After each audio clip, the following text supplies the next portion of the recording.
Welcome to today's episode of From Cheerful to Stormy, the everyday podcast with Olli Schmidt. February 4th is World Cancer Day, and we also want to raise awareness about this issue. An increasing number of people are being diagnosed with cancer, yet talking about it is not so simple. In conjunction with World Cancer Day, the PME Family Service is launching a major campaign titled Unspeakable: Cancer in Everyday Work Life, including free webinars on this topic. You can find all the information at Familienservice. Über Krebs sprechen. That's Familienservice. Über Krebs sprechen, and Uber with a UE. In today's podcast episode, we'll also be discussing this significant subject. For this, I've invited a guest again. He's a consulting expert in life situation coaching at PME Family Service and a valued colleague of mine. We'll talk about cancer, specifically how relatives can deal with the issue, the challenges involved, the tough phases, and how to handle this topic well, whether it's in a relationship or with one's environment and other people. I'm discussing this today with Michael Kunkel. Hello, Michael. Hello, Oliver. Good morning. Thank you for taking the time to talk with us about this important issue. As we've already chatted a bit earlier, you wear two hats here. Firstly, as I introduced you, as a professional advisor in life situation coaching. But it's fair to say you also have personal experience with this topic, as you were once in a relationship where your partner was battling cancer. Exactly. First of all, thank you for the invitation. Yes, that's correct. I have dealt with the topic both professionally as a consultant and coach, and I have also gathered personal experience with cancer in the context of a relationship. So from that perspective, you can report a bit from both viewpoints today. However, we want to specifically focus on how you experience this as a consultant and coach, how you deal with it in consultations, and what you have learned from other people through the consultations in order to share this knowledge and experience, to give others ideas, tips, and guidance on how to handle this issue, whom to turn to, and where to find support. Michael, let's start briefly with your personal situation. Your partner had cancer. What was that like? How long had you two been together when the diagnosis was made? So at the time of the diagnosis, we had been together for 4 years. And when the diagnosis came, it was, of course, a shock at first, both for me and obviously for him. And yes, you naturally feel very uncertain at first. It appears that everything is just falling apart. And yes, you have to find your way through this initial phase. I need to process this first to then see, okay, how do we move on from here? What does this actually mean? What is coming our way? And that's what happened to you. And indeed, it's something that so many other people experience as well. And certainly, it's something you constantly encounter in counseling. That initial shock, the moment when people are completely without any anchor and helpless, and they first need to get their bearings and figure out how to deal with it. Exactly. So usually clients experience this quite similarly, and it tends in a similar direction. It's common for everyone to have some points of contact in their family or circle of acquaintances, and of course they witness certain progressions. That is something that immediately becomes present. The mind is racing, and that's where the fear and worry arise about what this means now and how things will proceed and what we can even do and what the possibilities are. Then, the first things that provide support and stability in such a moment, or what you also do in counseling sessions with people to initially catch them at that point. Firstly, it's important that one really takes the time to engage in conversation, to also seek professional help, to have someone with whom I can share my thoughts and concerns in some way. Because often it's naturally tricky with those directly affected, since you might find yourselves collectively in shock. And of course, you might not have any experience on how to handle the situation. That's why it's also important for me to have someone by my side with whom I can discuss all my thoughts, worries, fears, and troubles. And yes, where I also have space to bring these issues up and then also naturally to recover. Becoming capable of action essentially means that it's a bit similar to other severe crises.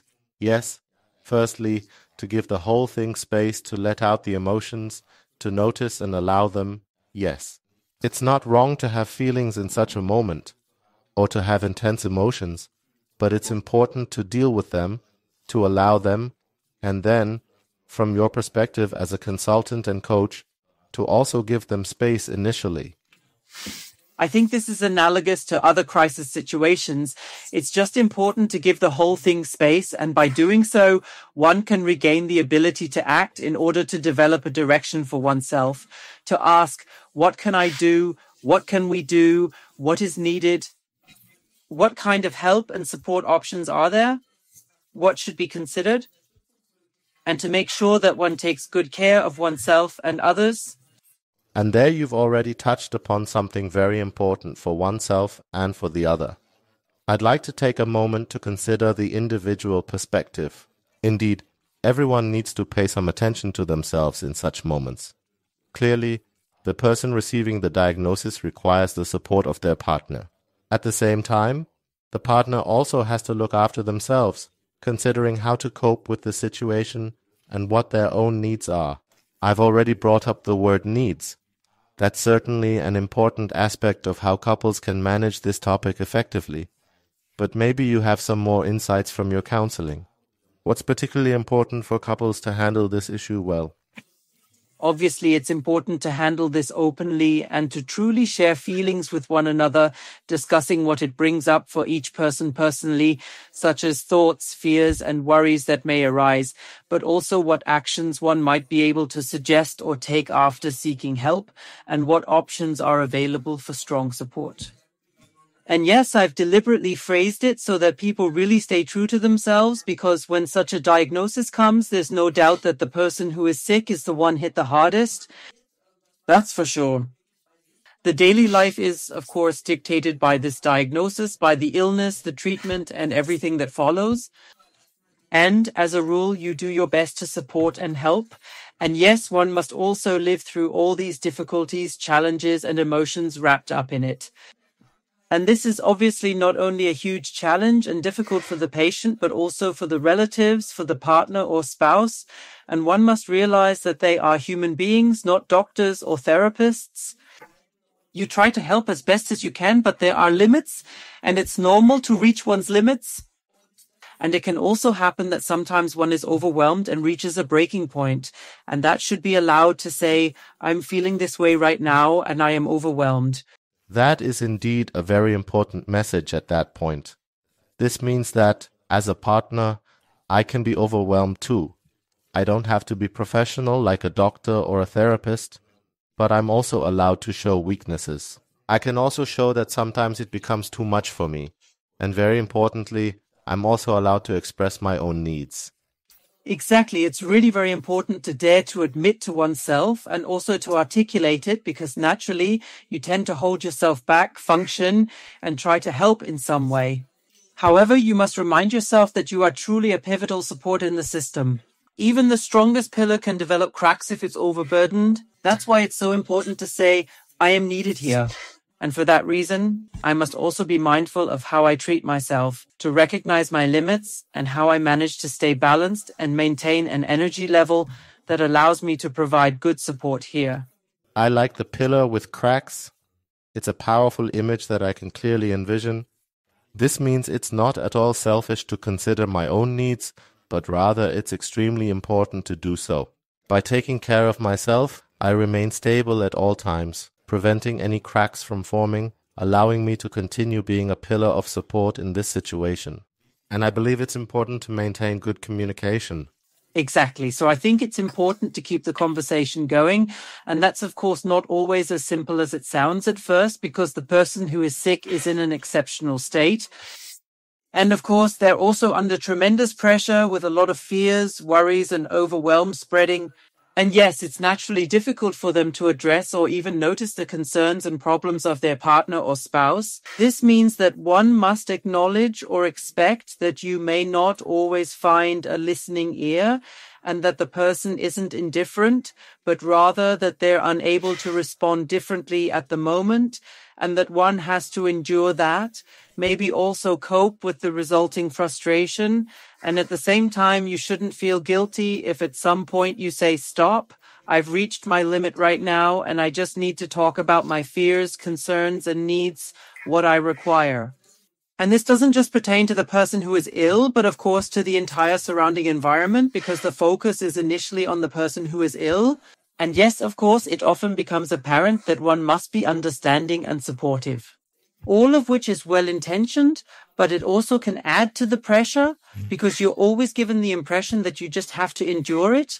And on one hand, that's right to an extent, but there are limits so that one can remain stable and healthy, which is very, very important for this joint process and to get through it well. You've just mentioned the environment, and I'd like to go back to that in a moment. But first, I have another matter of interest. You've already said that it's important to keep the conversation going, to express one's own needs, and of course, there's a certain focus on the person who is sick. This is especially challenging when the roles in the relationship suddenly change. The person who is ill might have been very active before, might have organized a lot and done a lot in the relationship, kind of taking the lead, and suddenly that changes, and the other partner becomes the one who has to do a lot of organizing and taking action. How can couples deal with this, or what are the particular challenges? Yes, you're certainly addressing a very crucial topic. Because typically in a partnership, as I will say, there is a certain division of labor that has settled in some way. And during the illness and various treatment phases, it could very well be that it no longer functions the way one is used to, because one person might not be fit enough to take on certain tasks. Consequently, this means that all the things that were previously divided and managed must now be taken care of by the other person so that everyday life can function somehow. So it means that there's not only the mental strain due to the illness, but one also has to ensure that daily life together continues. And that generally includes the job, private life, family, and everything else that comes with it.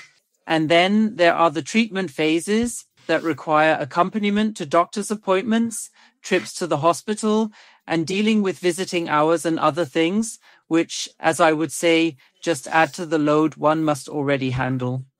And this, of course, leads to an additional burden. Clearly, this is inevitable. There's no other way. But one must be aware that all this comes in addition to everything else, and that still needs to be managed. Therefore, it requires a great deal of strength to be able to cope with all of this. That's why self-care is just so important. Exactly. Being self-sufficient is important in this regard. It means that I am also allowed to take a break as a caregiver and can take care of myself. In fact, I should do so to stay stable. And maybe I don't have to do everything all by myself. Let's talk about the environment.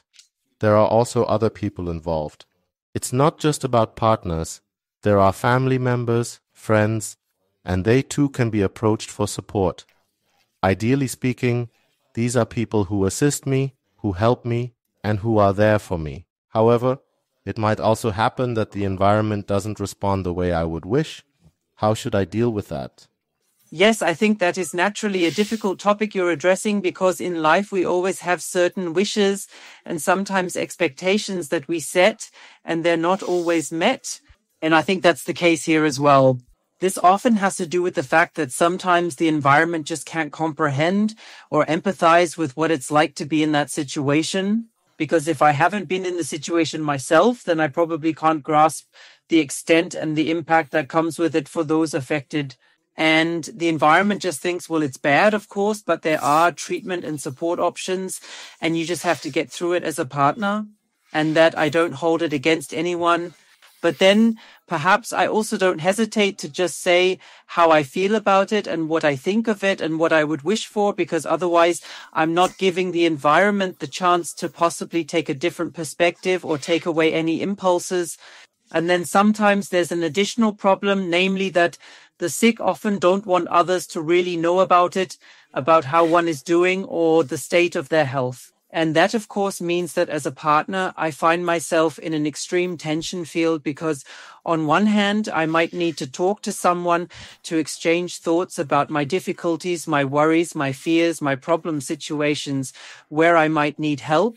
At the same time, I know it's actually not desired that I talk to others about the situation. And what do I do with it now? Do I keep it to myself, or do I realize that I somehow need this for my mental well-being so that I can remain balanced and stable? I think you really need to weigh it carefully and then acknowledge with all understanding for the needs of the ill person that you play a crucial role and thus must also take care of yourself and your own needs and accordingly do something for yourself. You've already mentioned, often there is a network of family or friends who want to help or support, and that you should allow yourself to accept this help and not reject it, trying to solve everything on your own because you reach points where it's simply overwhelming. That means communication in a romantic relationship is really, really important. Understanding from both sides, including from the person who is ill towards their partner, acknowledging that the partner has their own needs and the desire to seek support, which is obviously hard. Nonetheless, it's important, and regarding the social environment, as I've gathered, it's important to articulate needs or requests for assistance and to clearly state, we need help in these specific areas. Could you please do that? Exactly. So I think it's really important to name and articulate that because, as said before, there is often the hope that maybe some support or assistance will be offered. And I think the willingness is there, but those concerned need to have the opportunity to recognize that there is a need there. And yes, one might sometimes expect them to somehow see it. And to realize that no, they can't always see it because maybe they haven't even been in that situation.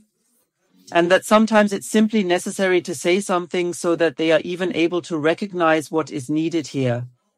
The environment, of course, always moves a bit in the tension field of how much they engage with the issue, being empathetic and caring, and when they might be crossing the line, becoming too much, intrusive. So for those around, it's not always easy to react appropriately. What is appropriate? That's always individual. And that's why it's important to keep the conversation going to figure out what is okay for the individual. What do they need? And especially for those affected to really allow themselves to say no and to say, this is perhaps too much for me right now. I don't want to talk about that. Or because the topic is present day in, day out, just to say, no, I want to focus on something else. I want to talk about something else. I want to hear and see something different. And to then articulate that and explain it to those around you. Otherwise, if one simply says no and shuts it down, it can sometimes be difficult for the environment to deal with it because they can't comprehend why there might be such a dismissive reaction. And they might misinterpret it as well. Therefore, it's always good to remember I don't have to justify myself, but if I briefly explain it just to say that the topic is very present, and sometimes I just enjoy engaging with a different subject and do not want to talk about it right now. That means the clearer I can express my needs, the easier I also make it for my surroundings, who usually are willing to help, but often just don't know how they can assist. Exactly. Michael, now we haven't yet discussed one topic, namely, what happens when there are children in a relationship? How do you tell the children? What options are there? Do you have any experience from your counseling sessions?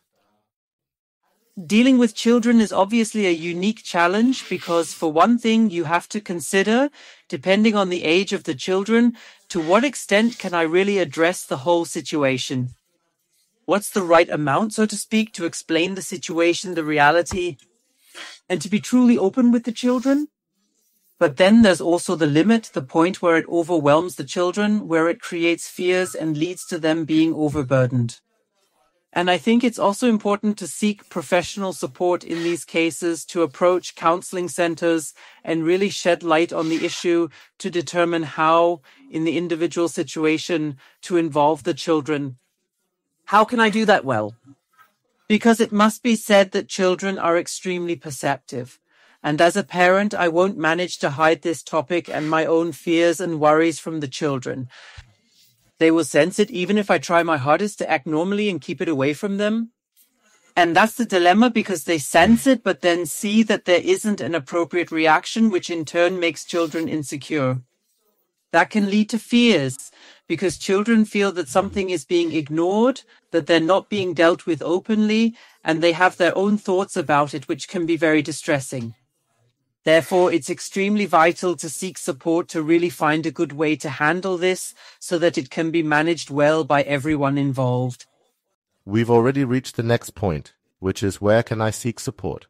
You've just mentioned, when it concerns children, when it comes to explaining it to a child, then there are professional counseling centers, and also for couples or for family members, for those affected, there are options for support.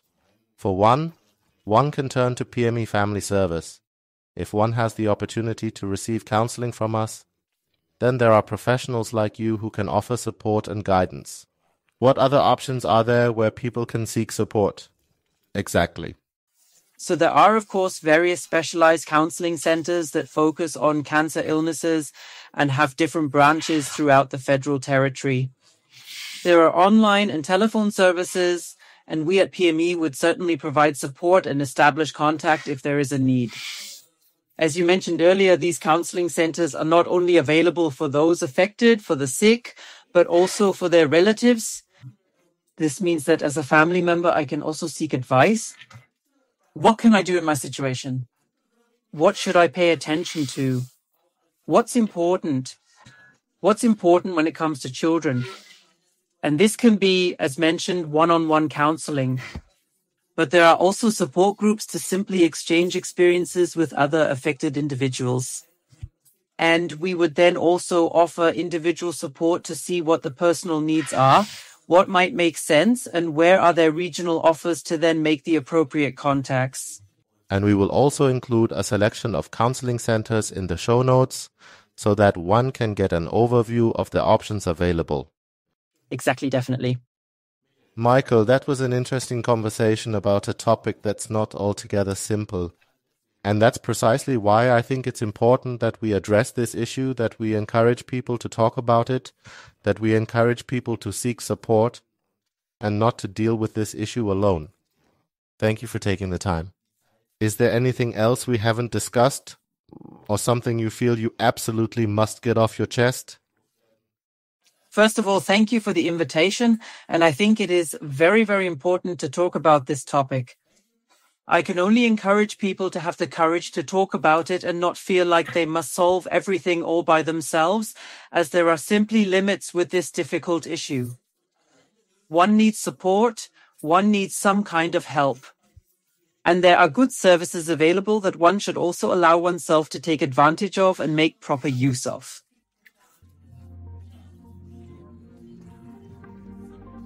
Thank you very much. I wish you a wonderful day, and I wish all listeners all the best. Thank you for listening to this episode. We always appreciate your feedback at podcast.familienservice.de. And now, I hope you have a great day, evening, or morning, depending on when you're listening to this episode. Goodbye, Olli Schmidt.